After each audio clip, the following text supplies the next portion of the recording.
సూరిబాబు, సూరిబాబు, ఏంటి సూరి ఈ మధ్య ఏదో పోగొట్టుకున్న వాళ్ళు అలా దిగాలుగా ఉంటున్నావు? ఏముంది రంగన్నమ్మ, నాది అని నమ్ముకున్న అతి విలువైనవి హఠాత్తుగా నావి కావు అని తెలిస్తే ఏ మనిషి అయినా ఎలా తట్టుకోగలడు చెప్పు. సూరిబాబు, ఈ లోకంలో ఏది నాది కాదనుకుంటేనే మనసు శాంతి ఉంటుంది. ఈ శరీరాన్ని వదిలి వెళ్ళిపోయే మనిషి అవి నావి ఇవి నావి అని ఆశలు పెంచుకోవటం మంచిది కాదు బాబు. నువ్వు చెప్పేదే నిజమే రంగన్నమ్మ. ఎక్కడో పుట్టి ఎలాగో పెరిగి ఏదో ఒక రోజున కన్ను మూసి ఏ తోడు లేకుండా వెళ్ళిపోయే మనిషి బంధాలు అనుబంధాలు పెంచుకోవడం అనవసరమే.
నమస్కారం జగన్నాథం గారు. ఆహా, దయచేయండి దయచేయండి. నేను పుట్టి బుద్ధిరిగాక ఇన్నాళ్ళకి మా దేవి ఆలయానికి ఆ పార్వతీ పరమేశ్వరులే స్వయంగా నడిచి వస్తున్నట్టుంది. చాలా సంతోషం. జగన్నాథం గారు, మీ మాట కథంలేక వచ్చాం. అది నా అదృష్టం, మా ఆలయం చేసుకున్న అదృష్టం, మా ప్రజలు చేసుకున్న అదృష్టం. ఈశ్వర భక్తునిగా, అమ్మవారి బిడ్డగా ఆంధ్రదేశం అంతా ప్రసిద్ధికెక్కి అటు కాశీ విశ్వనాథుని ఆలయానికి అలంకరణగా నిలిచిన తమరు ఇవాళ మా ఆలయానికి రావడంతో మా జన్మ చిత్తార్థమైంది. జగన్నాథం గారు, దైవం అన్ని చోట్ల ఉంటాడని నమ్మే మనిషిని నేను. అయితే దైవాన్ని నమ్మే మనుషులు కొన్ని చోట్లే ఉంటారు. శిథిలమైన ఈ అమ్మవారి ఆలయాన్ని వేలకు వేల ఖర్చుతో పునరుద్ధరించిన మీరు మీ గ్రామ ప్రజలు దైవభక్తులని అర్థమైంది. మీ మధ్య ప్రశాంతమైన ఈ పల్లె పట్టున అమ్మవారి ఆరాధనలో నా జీవితాన్ని గడపాలని ఆశించి వచ్చాను. వచ్చిన మీ జీవితాలు, ఇక్కడున్న మా అందరి జీవితాలు తరించే రోజు వచ్చింది శంకరాచార్య గారు. మంచి రోజు చూసి ఆలయంలో అర్చన ప్రారంభించండి. అలాగే. నమస్కారం.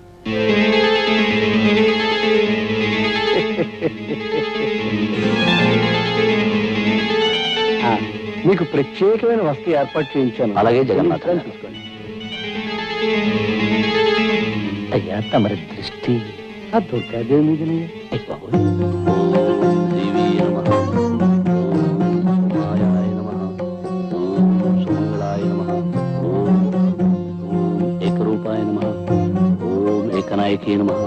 ఓం మహారూపాయ నమః. ఆ మధ్య గోదావరి పుష్కరాల నాడు రాజమండ్రిలో ఆచార్య గారు అభిషేకం చేయిస్తుంటే కళ్ళారా చూశాను.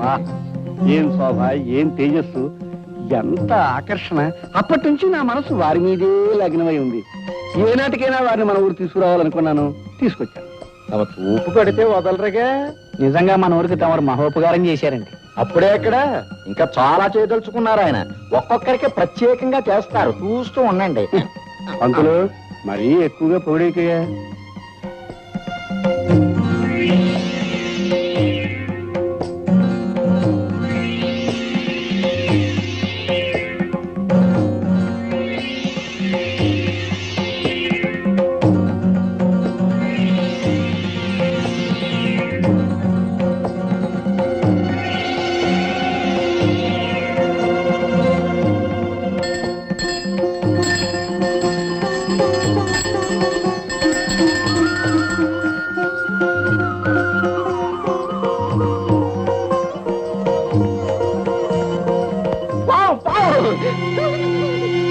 అది పావన్ అందరికీ తెలుసు. నువ్వు అరిచి చెప్పడం దీనికి చంపే ఏర్పాటు చూడక. దేవుడు, దేవుడు. జగన్నాథం గారు, మీరందరూ కంగారు పడేదాన్ని ఏమీ చేయకండి. అది నా కూతురు రాధమ్మ పెంపుడు పాము. హారతి తీసుకోవడానికి వచ్చింది. పావుని పెంచడం ఏమిటండి? ప్రమాదం కదండి. మనిషి కంటే ప్రమాదమైనది కాదండి. నిజంగా మనం ప్రేమించగలిగితే ప్రతి ప్రాణి మనకు ప్రాణం ఇస్తుంది. ఇది నా నాగరాజన్న.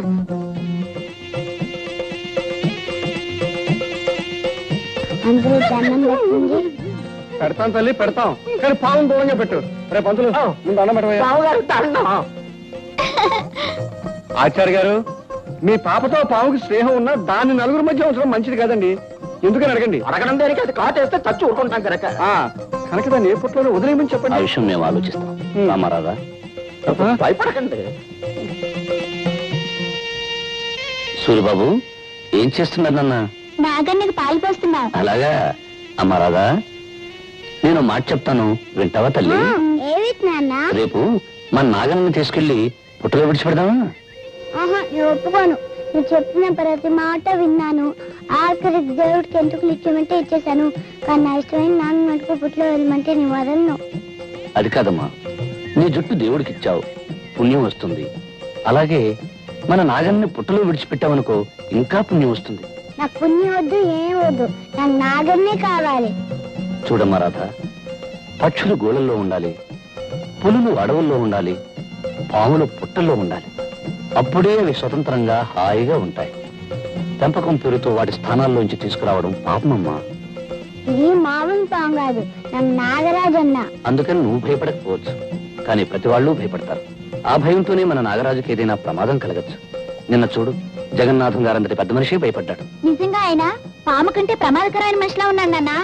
తప్పు బాబు, పెద్దవాళ్ళ గురించి అలా మాట్లాడకూడదు. అమ్మా రాధ, నా మాట విని నాగరాజుని పుట్టలో వదిలేద్దామమ్మా.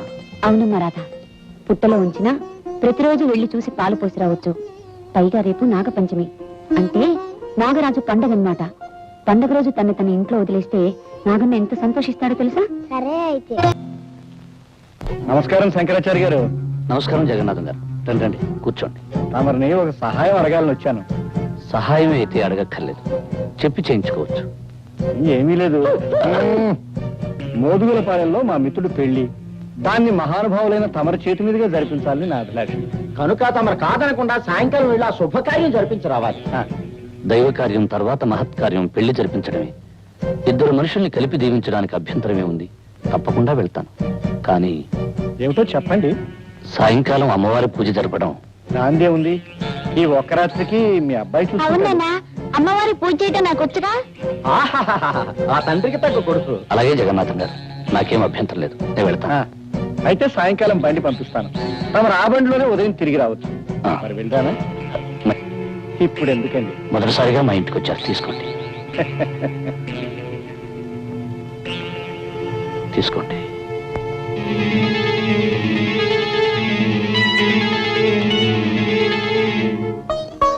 నాగరాజన్న, నాగరాజన్న, నాగరాజన్న, నేను ఎప్పుడూ ఒంటరిగా వదలలేదు.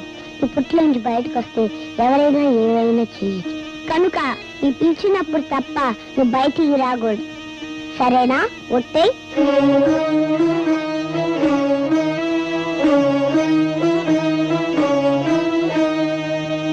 నాన్నగారితో నేను వెళ్తానమ్మా. నేను వెళ్తానమ్మా. నా బంగారు కదూ, చెప్పిన మాట వినాలి. అసలే ఆ ప్రయాణం రాత్రిపూట, నువ్వు నిద్ర కాగలేవమ్మా. అది కాదమ్మా, నేను వెళ్తానమ్మా. పోనీ అది అంతగా అడుగుతుంది, తీసుకెళ్తాను దుర్గా. అది కాదండి, మళ్ళీ మీకు లేనిపోయిన శ్రమ. శ్రమ ఏముంది, బండిలో వెళ్ళి బండిలో రావడమే. చలాయ్ చలాయ్, దారిలో అల్లరి చేసి నాన్నగారిని విసిగించుకో. విసిగించదు కానీ నువ్వు అమ్మని మాత్రం విసిగించుకే. రామ్మ రాధ. బాబు సూరి, చీకటి పడ్డాక గుళ్ళో పూజ చేయడం మర్చిపోకు. అలాగే నాన్నగారు.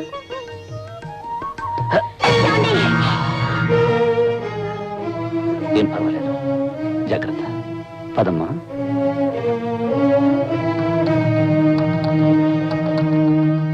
ఓం జగన్మాతాయ నమః. ఓం కాళియాయ నమః. ఓం కర్మశీలాయ నమః.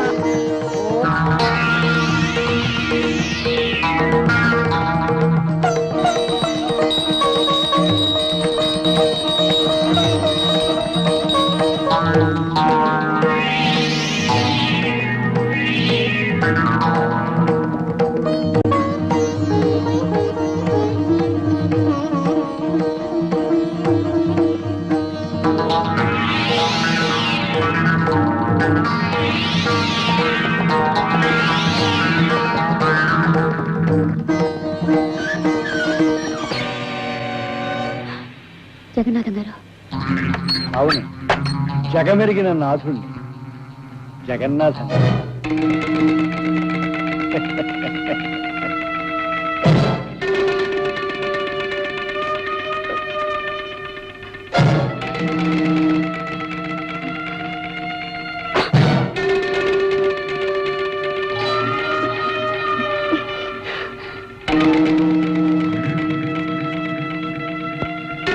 ఏమిటిది?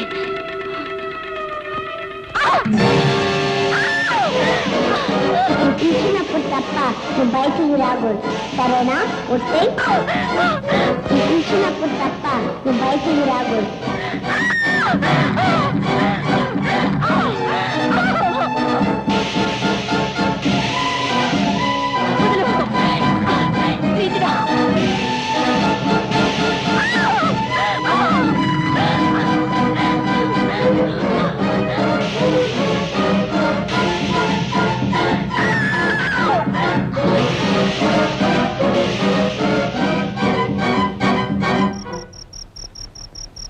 అమ్మా అమ్మా అమ్మా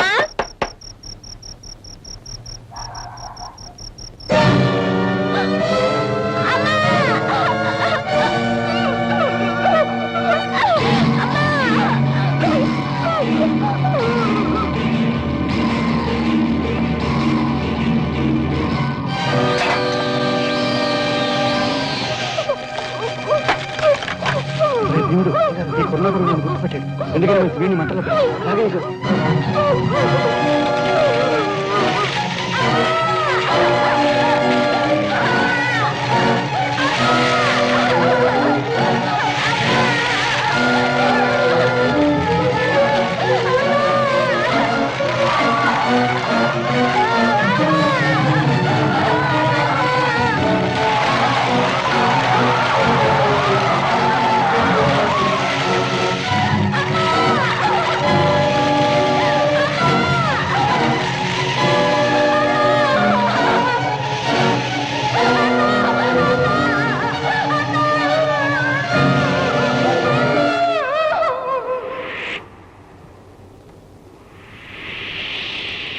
నాన్న నాన్న, బాబు, ఈ నాన్న మీద కోపంతో రావేమో మీ అనుకున్నా. నీడను తిరిగిన వాడిని మీ మీద కోపం ఎందుకు తెచ్చుకుంటాను నాన్న? అది కాదు బాబు, ఆయనన్న మాటలకు నువ్వు మనసు కష్టపెట్టుకొని. అదేమిటమ్మా, ప్రేమతో ప్రాణంలా పెంచుకున్న మీకు కాకపోతే నన్ను మాటలనే అధికారం ఎవరికుంటుంది? అదేమిటి బాబు, పెంచుకున్నా పెరిగినా అంటున్నావు? నేనన్న మాటలు చెప్పిన విషయం నిజమేనా అనుకుంటున్నావా? లేదు బాబు, నిన్ను దారిలో పెట్టాలని ఆవేశంలో నువ్వు మా కొడుకువి కాదు అన్నాను, అంతేగాని. ఎందుకు నాన్న నన్ను ఓదార్చాలని ప్రయత్నం చేస్తావు? పాలు తెలుపు కాకి నలుపు అనేవి ఎంత నిజమో, నేను మీ కొడుకును కాదు అనేది అంత ఖచ్చితమైన నిజం. బాబు, అవునమ్మా, చాలాసార్లు నాకు నిద్దట్లో అర్థం లేని కల్లా కనిపించే దృశ్యాలకి అర్థం తెలిసింది. చెదిరి చెరిగిన గతము నాకు స్పష్టంగా గుర్తొచ్చింది. నేను మీకు నీటిలో కొట్టుకొచ్చి దొరికాను కదూ, ఆ ప్రవాహంలోకి నేను ఎలా పడ్డానో నాకు తెలిసి వచ్చింది. దానితో నా కర్తవ్యం ఏమిటో కూడా నాకు ఇప్పుడు తెలిసింది. ఏమిటి బాబు, ఏమిటి నువ్వు అనేది? నాకు జన్మనిచ్చిన తల్లి చనిపోయి ఉండొచ్చు, కానీ నా తండ్రి నా చెల్లెలు బ్రతికి ఉంటారు. వాళ్ళు కలుసుకుని తీరాలి. అంటే మమ్మల్ని వదిలి వెళ్ళిపోతావా? ఈ లోకంలో ఎవరు ఎవరితో శాశ్వతంగా ఉంటారు.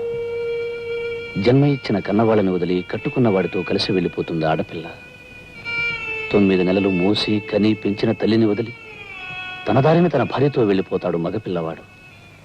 జీవితాంతం కలిసి ఉండాల్సిన ఆరుమగలలు ఎవరో ఒకరు ముందుగానే శాశ్వతంగా వదిలి వెళ్ళిపోతారు. ఎంత గొప్ప బంధమైనా కొంతకాలమే ఉంటుంది, కాలమంతా నిలిచి ఉండదు. ఏమంటారు? ఏమంటాం బాబు, నువ్వు చెప్పేదంతా నిజమేగా. అందుకే ఇంతకాలం దూరమైన నా వాళ్ళని ఒక్కసారి చూడాలని ఉంది. బాబు, అమ్మా, ఈ జన్మలో మీ రక్తాన్ని పంచుకోకపోయినా మీ ప్రేమను పంచుకున్నాను. వచ్చే జన్మలో మీ కడుపునే పుట్టాలని, మీ బిడ్డగానే ఎదగాలని ఆ దేవుణ్ణి మరీ మరీ కోరుతున్నాను. బాబు.